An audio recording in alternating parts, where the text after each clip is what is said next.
இல்லை எம்ஜிஆரை வந்து ஒரு ஜாதிக்குள்ளே சுருக்குறீங்க, அதே மாதிரி உங்களை சுருக்குனா நீங்கள் ஏற்றுக்குவீங்களா அப்படிங்கிற மாதிரி? நான் அப்படி சுருக்கலை.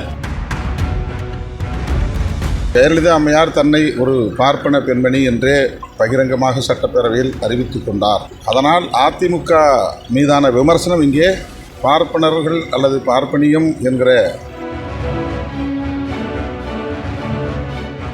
தமிழ்நாடு அரசியல் எப்படி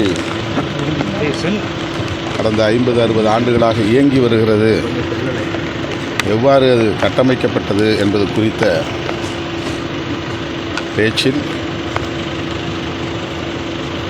எம்ஜிஆர் அவர்களை பற்றியும் நான் குறிப்பிட்டேன். அவ்வளவுதான். எம்ஜிஆர் அவர்கள் மீது எனக்கு மிகுந்த மதிப்பு உண்டு. ஜெயலலிதா அம்மையார் மீதும் அதீதமான மதிப்பு உண்டு. அவர்களை பலமுறை நான் மனம் திறந்து பாராட்டியிருக்கிறேன். தமிழ்நாட்டு அரசியல் எப்படி கலைஞரை மையப்படுத்தி அவருக்கு எதிரான ஒரு எதிர்ப்பு அரசியலாக மாறியது என்று அவருடைய நினைவேந்தல் நிகழ்வில் பேசினேன். அவ்வளவுதான். எம்ஜிஆர் அவர்களை அவமதிக்கும் நோக்கம் என்னிடத்தில் இல்லை.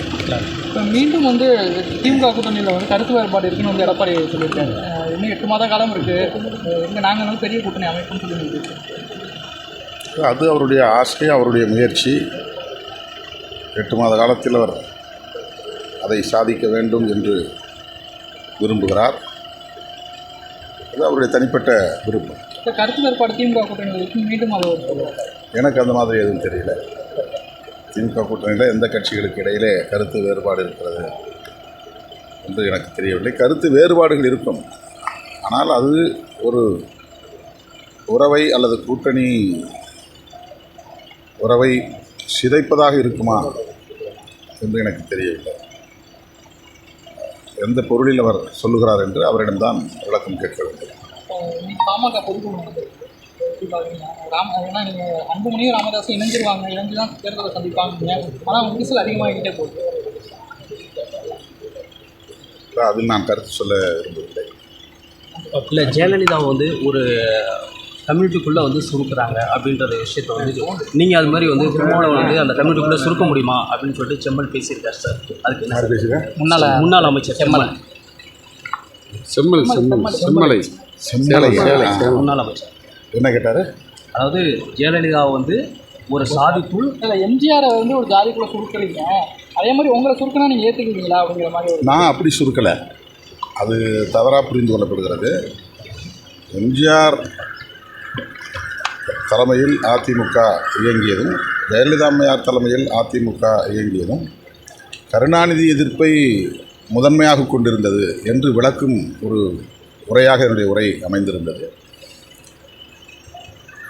அப்போது ஜெயலலிதா அம்மையார் தன்னை ஒரு பார்ப்பன பெண்மணி என்றே பகிரங்கமாக சட்டப்பேரவையில் அறிவித்துக் கொண்டார்.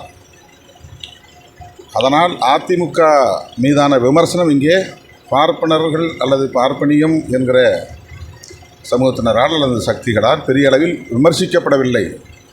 கலைஞரை எதிர்த்த அளவுக்கு, விமர்சித்த அளவுக்கு அந்த ஒரு குறிப்பிட்ட சக்திகள் அதிமுகவையோ அல்லது எம்ஜிஆர் அவர்களையோ அல்லது ஜெயலலிதா அம்மையார் அவர்களையோ அவர்கள் ஒரு பகையாக கருதவில்லை, எதிரியாக கருதவில்லை. இந்த பொருளில் நான் அதை சொன்னேன். அவ்வளோதான். அவர்களை அப்படி சுருக்க முடியாது. எம்ஜிஆர் அதை கடந்தவர், ஜெயலலிதா அம்மையாரும் அந்த எல்லைகளை கடந்தவர் என்பது எல்லோருக்கும் தெரியும். பிளே ஸ்டோர் மற்றும் ஆப் ஸ்டோரில் இருந்து பாலிமர் செயலியை QR கோடு மூலம் பதிவிறக்கம் செய்யுங்கள். செய்திகளை உடனுக்குடன் பெறுங்கள்.